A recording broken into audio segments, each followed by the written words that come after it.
Hello scoundrels, and welcome to a series I'm calling This Song Tastes Like a Barbecue Chip. For reference, barbecue chips to me are absolutely psychotic, absolutely delicious, and just, hey, one of the weirdest things I've ever put in my mouth. And when I see them in front of me, I cannot be stopped from eating them. There are some songs that have this same absolute soul-crushing grip on my free will. Today, I really want to talk about one of those, being Unholy, the Sam Smith, Kim Petras, hey, Song of the Fall. Unholy came out in September of 2022, just in time for every frat Halloween party to be on the radio everywhere, and it was pretty inescapable.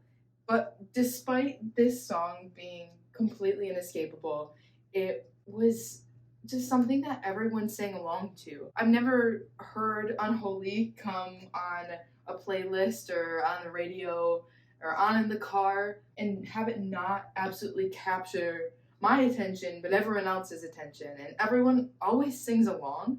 And I think there's something really cool and interesting and specific about Unholy and the way it was written that captures your attention and makes you want to listen and you know, occupies your brain space in a way. And so I want to break down some of those reasons and then why I think it's a little strange and why I think it could be fixed. So Unholy actually won a Grammy. Sam Smith and Kim Petras won Grammys this year for the best pop duo. And I just want to say first and foremost how just fucking massive that is. For the first trans woman and non-binary person to win a Grammy together for this song it's monumental, and I am just so proud, and it's so worth celebrating. Trans people are experiencing unrelenting oppression right now, and I hope that the music that Sam Smith and Kim Petras make as we go forward continues to provide great representation and inspire a generation of upcoming non-binary and trans youth into making incredible, exciting, and fun music. Just as with barbecue chips, there are some things with Unholy that I think deserve to be celebrated massively. First, the craft of this song is a little bit crazy, for it being just, a toss-away pop song that you hear on the radio or you hear on TikTok, right? This song was written in what's called Phrygian Dominant. In Phrygian Dominant, I would just like to point out, hasn't been used, or there hasn't been a song hitting the pop charts written this way since, hey, Baby Got Back by Sir Mix-a-Lot. It has been over 10 years since we've had something written in this way, break through. And that is so crazy. And let me explain to you, first of all, what this is. Starting off super simple, we'll just look at what a major scale is. Okay, so we'll make it super easy. We'll go with the key of C. C, D, E, F, G, A, B. And super quick intro on natural numbers. Every chord in the key is assigned a number. So it's the key of C. 1, 2, 3, 4, 5, 6, 7. Okay? Editing scoundrel here to explain natural numbers, why we use them really quick. Kakashi. We basically use natural numbers so we can just call out a chord in any key and we can quickly play it. So just to make it as simple as possible, it helps us jump through keys really easy without saying the exact chord by name that we need you to play. Say if we're jumping keys from C, we want to go down to B flat. All right, well, play the 1. And so if you're in the key of C, you're playing a C. If you're in the key of B flat, you're playing a B flat. It helps you really, really quickly know, 7 of this key is that, play that chord. Makes it a lot easier for band directors, anyone to just play whatever, jam. It helps if you're just, what key you're in and you're just playing music with people and they're like, let's go to the 3. You just shift there. So thank you so much. Hope you learned something. This is your typical C major scale, okay? 7 chords, C, D, E, F, G, A, B. To make this minor, we would flat the 3, the 6, and the 7. And this is one you hear out of a lot of minor songs on the radio, right? you'll just hear the 3, the 6, and the 7 flat, and that'll give it kind of a dreary, kind of sad, kind of like lethargic or eerie or creepy feeling. Phrygian Dominant takes this one step further. It flats the 2, which is really interesting and a really specific change that makes it just so close to sounding right, but just wrong. And when you listen to Unholy, you might hear how just tense and awkward and dissonant it is. And I really think this is because of, this one change, right? This is what you would think of, and this just takes it the one step further into new territory. And I think that's so cool. The writers of the song, Sam Smith, just everyone who is involved in its production, deserves such credit for doing something that I haven't seen done. We haven't seen done in a while. And it makes me think, a little bit more critically about what I hear from pop music and not to discount that. Because there is craft and there are exciting ideas happening. It gives me a lot of hope, right, for the future of pop music, and that people aren't just playing the same 4 chords all over again. We're even such little things, we're tweaking and changing and bringing these like kind of odd music theory ideas that I haven't talked about in so long. I think Unholy also deserves a lot of credit for having the most catchy and the most creepy and weirdly sensual at the same time choruses of 2022. The chorus of Unholy just sticks in your head. As much as I love the way the song was written, I think there's some things that I really, really dislike about this song, and it pushes me into the barbecue chip territory. First of all, our vocal performances. I fucking adore Sam Smith. I think their voice is so beautiful and incredible. And at the same time, I think the version of Sam Smith and of Kim Petras that was recorded and put forward in the song, it's not my favorite, and there are some small performance choices that I would change personally. First, the way that Sam Smith chooses to enunciate and add emphasis on certain vowels, I think could be rethought a little bit. When you listen to the song, you might hear it in Lucky Lucky Girl. Instead of singing out, there's a weird emphasis on the KYs and the IRL, so like Lucky Lucky Girl, and it just it just sounds weird to me. Instead of just singing the Lucky Lucky Girl, it's so emphasized and it's so drawn out. And I think that they're trying to make the song sensual. They're trying to really sell the sex, and I don't think we needed to go as far. I think the discomfort and the sex appeal is there. I don't think we needed to really pout on those syllables, and it happens later, kind of similar overemphasis that causes a weird break in the way that the words are enunciated. I think specifically in the O's in Sam Smith's verse as well, the O, he left his kids at ho, we, there's kind of a weird break in the O's and homes. Those vowels are kind of cut, and I don't know if it was an artistic choice, but it's almost sounding like oh, we, he left his kids at ho, we, and I don't know why, and that is such a tiny thing, but it bugs me when there's dissonance coming from the rest of the song. I really don't think we needed to chop up that lyric, because we're getting choppy from the rest of the song. And if Sam Smith had just sang, if they had just I don't want to say sang it normally, because there is not necessarily a normal, but maybe if we added more of a slide, if we didn't, break the syllables up the way that they're broken up, I think it adds a fun, smooth into the rest of the song being so staccato and so choppy. It just adds another layer. I have the same issue with Kim Petras' verse. There's the overemphasis on the lyrics. I don't think adds much to the song.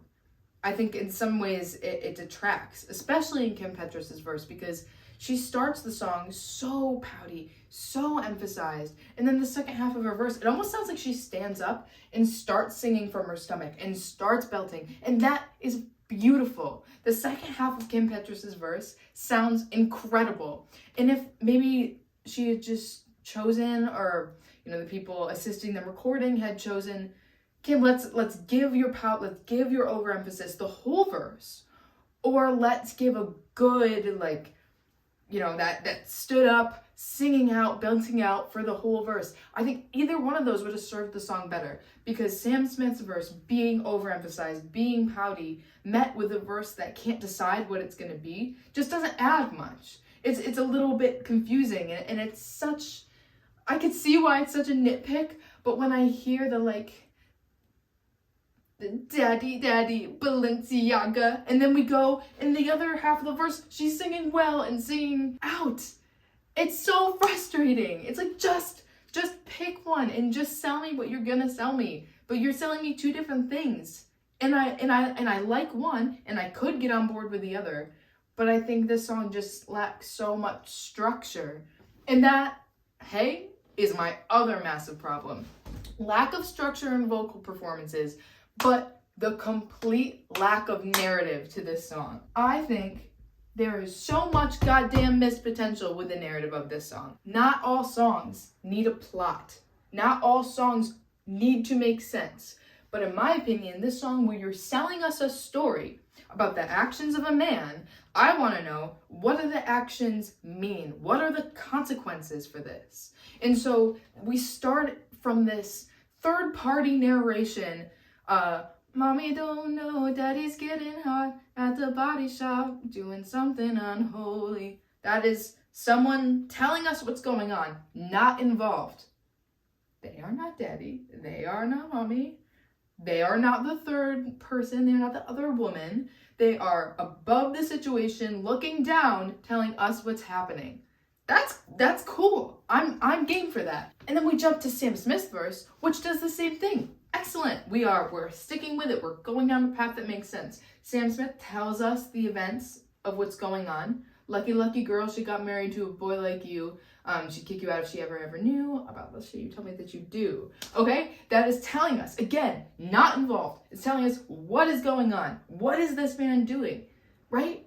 And that is consistent. And then my frustration with this song is we jump into Kim Petras' verse as the other woman, on the ground, involved in the action. And that's fucking cool. Okay, but what I can't get behind is how we shift to something so interesting. We get a boots on the ground perspective. We're fucking deployed into the AO, okay? We see what's going on.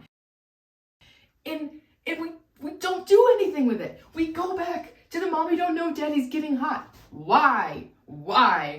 There are so many things we could have taken this song. We could have done so many interesting things. And I just want to posture here.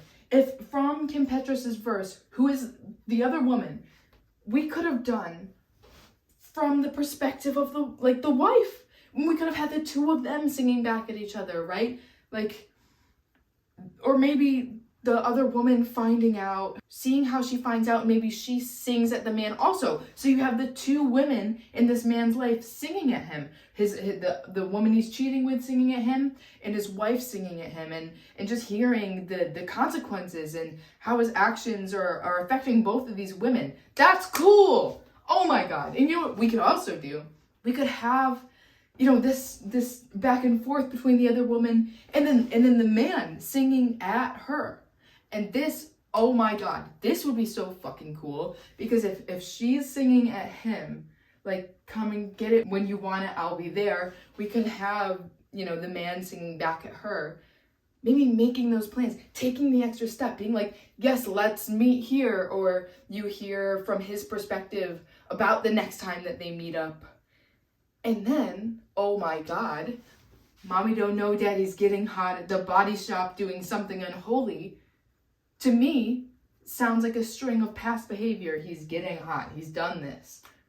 But if we had the husband have a verse making the plans or in the actor or just pushing the narrative forward, we could have the mommy don't know daddy's getting hot at the body shop being present tense. And not only that, if it's, his verse making plans, that changes the whole tense of the song. It could, mommy don't know daddy's getting hot now, in the future. This is something he will continue to do. And that's so cool. We completely change the whole tense of the song, the whole narrative. Everything changes. But because from Kim Petras' verse, we just go back to this third-party narrator telling us, daddy cheats, song done. Oh my God, there's so much missed potential. And it's so frustrating that a song written in such a fun and cool way completely gives up on the chance to be inventive and creative on the narrative of the song. If we make something that sounds interesting, why aren't we bringing the same energy into what we're selling, the story that we're selling? It's just such a massive letdown. And I know why this song completely gives up on the narrative. And it's something that a creator I really enjoy, Gabby Bell, calls a TikTokification of music. But I think it's so accurate. The way it's written is for the chorus. The chorus captures your attention and everything else is kind of an afterthought. And this kind of goes back to the way we've always laid out music and the way music is shifting and evolving. So I feel like previously a common song structure would be verse 1, chorus, verse 2, chorus, bridge, chorus, chorus. And those songs kind of end up around like 4 minutes, maybe a little bit under. But there's something that's shifted with TikTok becoming popular where the actual structure of how people write songs changed. And that in and of itself is not bad. Nothing makes me happier than people choosing the structure of a song that'll sell their story in the most effective way or get their point across or just sound the best. And so, no, it does not need to fall under this structure, but the way that we're creating music now is for a viral moment. And so it's become chorus, verse, chorus, verse, chorus, chorus, which is exactly how Unholy is written, right? Chorus, Sam Smith, chorus, Kim Petras, chorus, chorus, out. I don't even think Unholy has a second chorus, if I'm being honest with you. And oh my God, this is fine, but now songs are like 2.5 minutes long, which isn't terrible, but our attention spans can't allow musicians to tell stories, to tell fully fleshed out ideas. And that's kind of scary for me as someone who loves to consume music more than anything else and someone who's trying to write music, that we're making our music just to go viral, just to have our moment. And I don't want the music I listen to and the music I create to feel cheapened just so I can have it consumed. And I don't think I have answers for this problem. I just want our musicians and specifically production companies and labels to stop pushing music in this direction. And this is happening, it's not even artists' fault. A lot of labels are making their musicians, use TikTok to promote their songs. And if the only way that musicians are getting their music heard and making their money and like being able to live is changing their music just so it can have a moment on TikTok, that's just upsetting and that's just sad to me. And I hate to see Unholy, something that had such a creative idea and something that was written with, a little bit more intention or exciting, ideas, to fall into this trap of being completely forgettable. The staying power is not here with Unholy. I have not looked up the song to listen to it since Halloween. And when it comes on, yeah, I will sing the hell out of that chorus, but I'm not going to search out the song. I hate for the conclusion of this video to be short song bad, long song good, because I don't think that's true. Even if we had added one extra verse, we could have completely moved this song in a way that creates an interesting and complex and an inspired story without really adding so much time to the whole song. So I don't know, but maybe we can be more critical about the music that we listen to, the artists that we're supporting. Have you noticed a shift in the way that they're written their music? Do we feel the music that we've listened to is less authentic or more cheap? Has the runtime of the songs that you listen to, have they shortened? Have you seen your artists making shorter and shorter music? And specifically looking inward, does the music you listen to have to fall like in an under 3-minute range for it to be exciting? Is there music that really inspires you? And are the lyrics of the songs that you're listening to fully fleshed out? Are they real ideas with nuance? And not all music has to be like that, but I think it's worth taking a look at what we consume and seeing if we are adding to this trap, what we can do about it, and just, I don't know, be a little bit more critical and observe the way that we, consume and create art. Thank you so much for listening to my super fucking long rant about Phrygian rhythm, keys, Nashville numbers, and so much anger at lack of narrative. Because the way we consume music is always going to change. Things are always adapting and things are always moving forward, but maybe we can be a little bit more aware about what our role is in that change. And sign my petition to Big Potato. It is for stopping the production of all barbecue chips. It would mean so much to me. Links will be in the description. And thank you so much for watching. Maybe we'll do it again sometime.